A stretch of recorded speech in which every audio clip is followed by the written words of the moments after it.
517.000 ekor benih lobster yang akan diselundupkan ke Singapura dan Vietnam digagalkan polisi dari Ditpol Airut Polda Sumsel Kamis malam kemarin. Benur yang disita merupakan jenis pasir dan mutiara senilai 52 miliar rupiah. Kapolda Sumsel Irjen Tony Harmanto menerangkan, benur itu dimasukkan dalam 88 kotak yang diangkut menggunakan kapal cepat melalui perairan Sungai Musi, yang ditangkap di tepi sungai Desa Merah Mata, Kabupaten Banyuasin. Polisi menangkap 3 buruh angkut dan ditetapkan sebagai tersangka dalam penyelundupan ini, serta menyita 2 unit kapal cepat.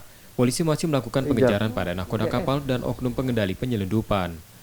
Kegiatan penangkapan benih benur udang ya jenis mutiara dan pasir senilai lebih kurang 52 miliar rupiah, dan mungkin ini yang penangkapan terbesar di seluruh Indonesia.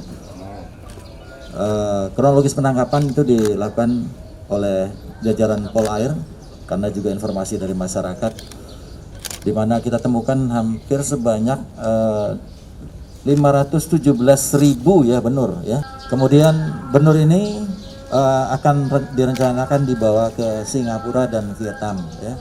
Tentu dengan melalui transaksi di jalur perairan. Baru didapat 3 tersangka yang terkait dengan mereka yang harus bertanggung jawab secara hukum terkait dengan peristiwa ini.